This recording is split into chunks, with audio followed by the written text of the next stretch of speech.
Hello बच्चों, आज हम एक्सरसाइज 2.4 को कंटिन्यू करेंगे from class 8th maths.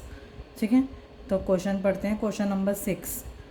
There is a narrow rectangular plot reserved for a school in Mauli village. The length and breadth of the plot are in the ratio 11:4।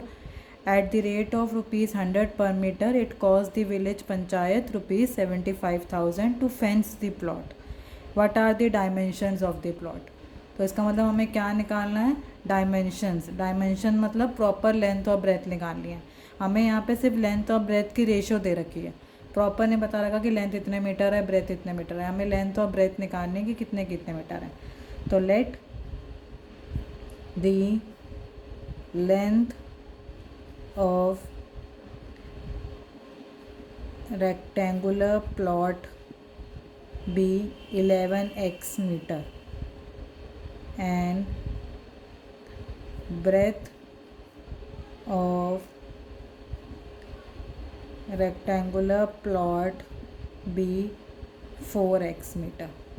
ठीक है, अब हमें क्या और क्या दे रखा है? हमें रेट दे रखा है पर मीटर, कितने पर मीटर पैसे लगेंगे, और टोटल रुपीज़ दे रखे हैं कितना। फेंस मतलब होता है चारों तरफ बाउंड्री पे वायर्स लगाना। तो जब भी फेंसिंग की बात होती है तो इसका मतलब हमें क्या निकालना होता है? Perimeter.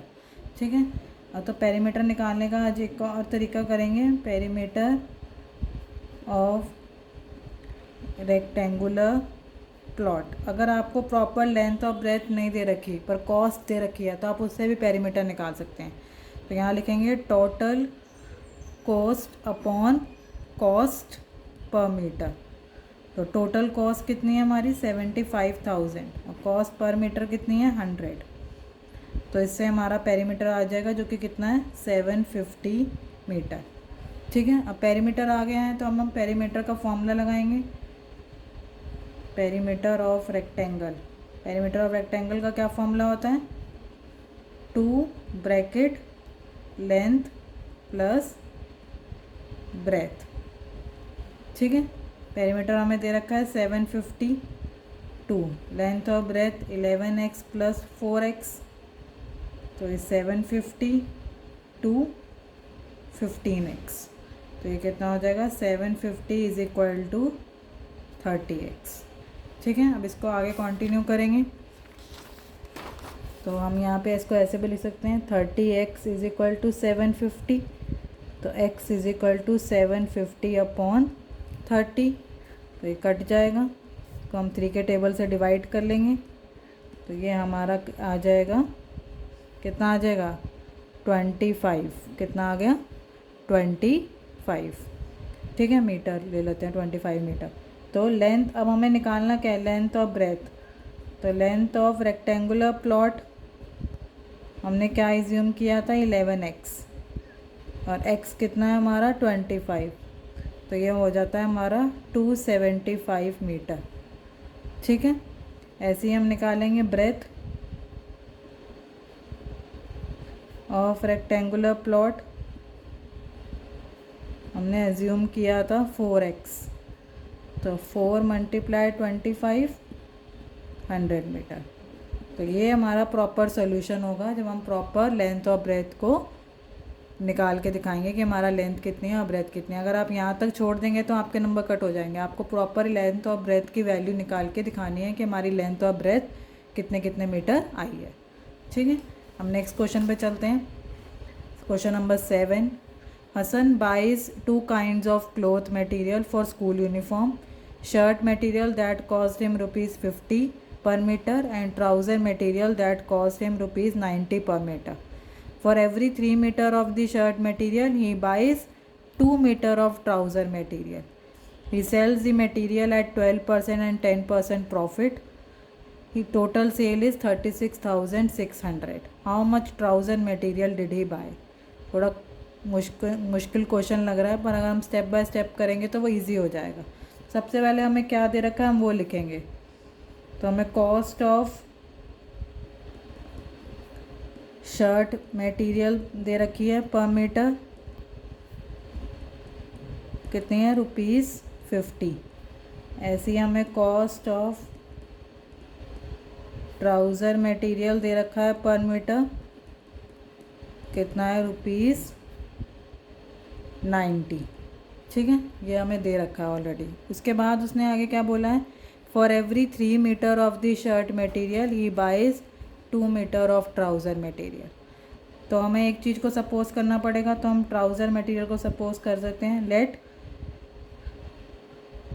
Late amount of trouser material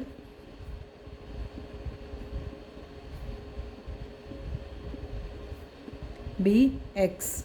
कितना उसने मटेरियल ख़रीदा है, एक्स। ठीक है, एक्स मीटर ले लेते हैं, हमें नहीं पता कितना है, हमने एक्स सपोज कर लिया। ऐसी अमाउंट ऑफ शर्ट मटेरियल हमारा क्या होगा, उसने बोला है हर 3 मीटर टू शर्ट का किसके इक्वल है, 2 मीटर ऑफ ट्राउज़र। तो हमारा शर्ट मटेरियल क्या हो जाएगा, 3/2x। ठीक है, शर्ट मटेरियल क्या हो गया, 3/2x। जैसे क्वेश्चन में दे रखा है, हमने उस तरीके से निकाल लिया। अब आगे आता है cost of x trouser materials. Cost कितनी पड़ेगी, तो एक ट्राउज़र मटेरियल 90 है, तो एक्स कितना हो जाएगा, 90 इंटू एक्स, 90x। ठीक है, ऐसी ही cost of 3/2x shirt material कितना हो जाएगा, 3/2x मल्टीप्लाई शर्ट मटेरियल हमारा कितने का था, 50 का। तो इसको हम करेंगे तो ये आ जाएगा 75x। ठीक है, आई होप इतना आपको समझ में आया होगा। अब नेक्स्ट चलते हैं आगे। उसने बोला है कि इसको 12% और 10% प्रॉफिट हुआ है। ठीक है, तो हम लिख लेते हैं profit on trouser is equal to 10% of 90x। 10% of 90x, total का उसको 10% प्रॉफिट हुआ है। तो उसको सॉल्व कर लेंगे, परसेंटेज हटा के अपॉन 100 इंटू 90x। ठीक है, तो इसको कट कर देंगे हम, तो ये हो जाएगा 9x। ठीक है, तो 9x प्रॉफिट हुआ है। अब टोटल वैल्यू कितनी होगी उसकी, टोटल वैल्यू निकालेंगे हम। टोटल वैल्यू ऑफ ट्राउज़र, पहले 90x था, उसमें 9x प्रॉफिट को प्लस कर लेंगे, 99x। टोटल वैल्यू कितनी आ गई, 99x। ऐसे ही प्रॉफिट ऑन शर्ट मटेरियल कितना होगा, 3/2, 12% ऑफ 3/2x। नहीं, और कैसे निकालेंगे, यहाँ हमने कैसे निकाला था, वही सेम मेथड से करेंगे। यहाँ हमने 10% ऑफ 90x लिया था, अब यहाँ क्या लेंगे हम, 12% ऑफ 75x। 12% ऑफ 75x, इसको सॉल्व करेंगे इसी तरीके से, कुछ कटिंग वगैरह करेंगे, जहाँ तक सिंप्लीफाई कर सकते हैं वहाँ तक सिंप्लीफाई कर देंगे। 5 के टेबल से कट कर देते हैं इसको, 15 और दोबारा 5 के टेबल से कट हो जाएगा, 4 1 ज़ा और 4 3 ज़ा, तो यह आ जाएगा हमारा 9x। टोटल वैल्यू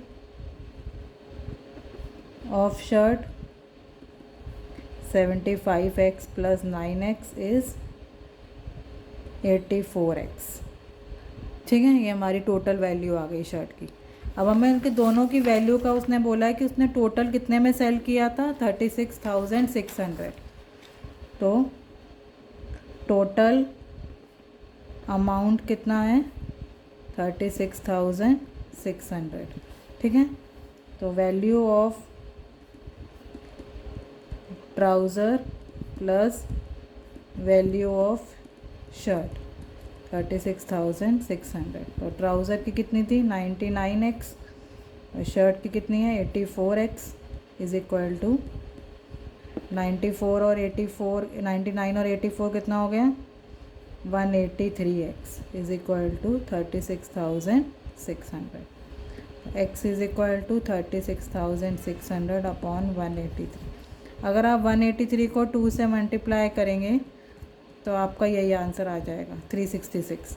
तो 2 और लास्ट में हम 0x निकाल लेंगे, तो x हमारा कितना आ गया, 200। हमें वो उसने बोला था क्वेश्चन में कि how much trouser material he buy, तो हमने ट्राउज़र मटेरियल को क्या सपोज किया था, x। तो हमारी x की वैल्यू आ गई 200। तो amount of trouser material he bought, कितना अमाउंट बॉट किया उसने, 200 मीटर। तो ये हमारा प्रॉपर आंसर है। ठीक है, आप स्टेप बाय स्टेप इसको करेंगे तो ये इजी होता चला जाएगा। आपको स्टार्टिंग में मुश्किल लगेगा, पर आप जैसे स्टेप बाय स्टेप फॉलो करेंगे इसका आंसर आना शुरू हो जाएगा। ठीक है, आगे चलते हैं। उसने बोला है नेक्स्ट क्वेश्चन में, question number 8, half of the herd of deer are grazing in the field and 3/4 of the remaining are playing nearby, the rest 9 are drinking water from the pond, find the number of deers in the herd. ठीक है, total number of dears निकालने हैं कि कितने dear उस जगह पे हैं। तो let the total number of deers be x. Total deer हमने कितने ले लिए, एक्स। अब जैसे जैसे क्वेश्चन में बोला वैसे वैसे लिखेंगे। Half of deer are grazing, तो हाफ मतलब x/2, 3/4 are playing, 3/4 of the remaining are playing, तो x/2 ऑफ 3/4, तो x/2 मल्टीप्लाई 3/4, तो ये कितना हो गया 3x/8। इतने डियर खेल रहे हैं। And number of dears drinking water कितने, 9। ठीक है, हमने सबको लिख दिया जो जो हमें दिया था।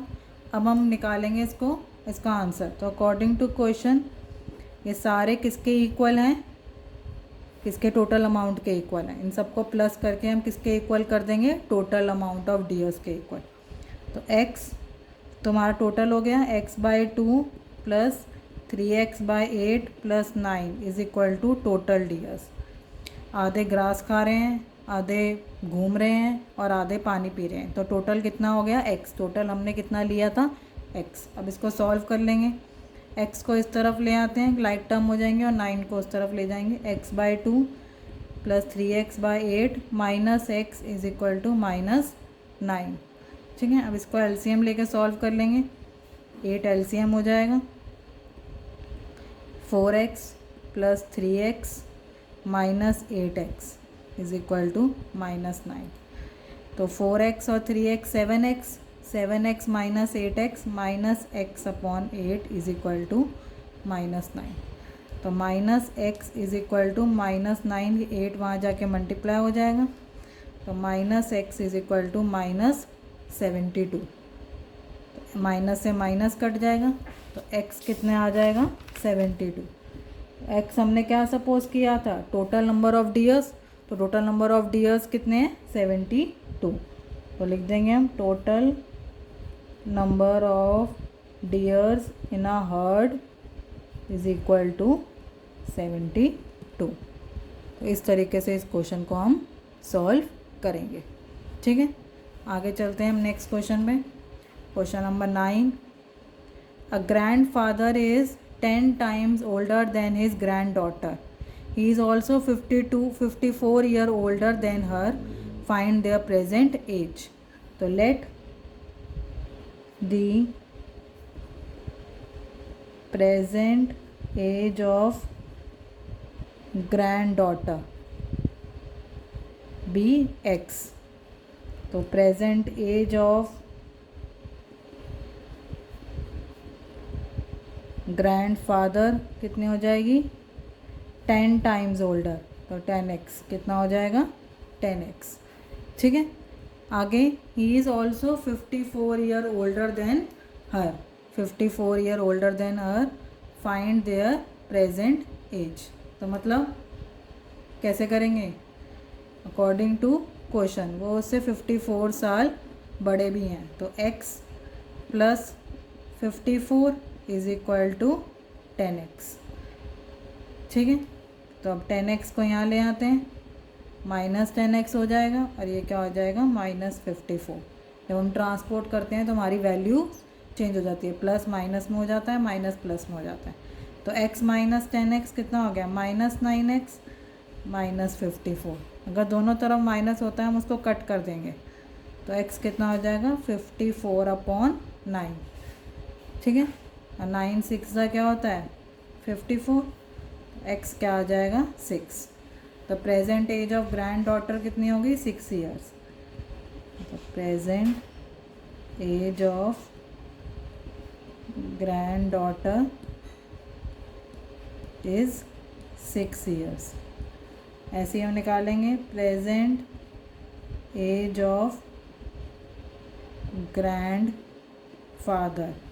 ग्रैंड फादर कितना था 10x, तो 10 × 6 60 ईयर्स। तो इस तरह से हमारी दोनों की प्रेजेंट एज आ गई। ग्रैंड डॉटर की एज है 6 ईयर और ग्रैंड फादर की एज कितनी है 60 ईयर्स, ठीक है। हम आगे नेक्स्ट क्वेश्चन पे चलते हैं। Question number 10, Aman's age is 3 times his son age. 10 years ago he was 5 times his son age. Find their present ages. ये भी उसी तरीके से ही है। तो let the present age of sons be x. The present age of Aman be 3x। 3 times बोला उसने तो क्या होगा 3x, ठीक है। 10 years ago, अगो का मतलब होता है 10 साल पहले, तो 10 years ago पहले का मतलब है हम एज में क्या कर देंगे 10 साल को माइनस कर देंगे, ठीक है। The age of sons be sons is x minus 10। The age of Aman कितनी हो जाएगी 3x माइनस 10। उसने बोला आगे 10 years ago he was 5 times his son age। तो he was 5 times his son age। He was मतलब 3x minus 10 is 5 times his son age 10 years ago, इसलिए हमने 10 साल माइनस कर दिए। उसको सॉल्व करेंगे। 3x minus 10 is equal to 5x minus 50। तो 3x x की टर्म एक साथ आएंगे, 5x हो जाएगा माइनस 5x माइनस 50 यहीं रहेगा, माइनस 10 क्या हो जाएगा प्लस 10। को सॉल्व करेंगे 3x माइनस 5x क्या हो जाएगा minus 2x minus 50 plus 10 minus 40। जब दोनों साइड माइनस होता है तो वो कट हो जाएगा, तो x इज़ इक्वल टू 40/2। तो x कितना आ जाएगा 20। तो प्रेजेंट एज कितनी होगी सन की, present age of son is 20 years और प्रेजेंट एज ऑफ अमन क्या एज्यूम किया था हमने 3x, तो 3 × 20 60 years, ठीक है। तो इस तरह से हमने क्वेश्चन को सॉल्व किया है। एक्सरसाइज 2.4 हमारी कंप्लीट हो चुकी है। आई होप आपको समझ में आया होगा। Thank you so much for watching the video.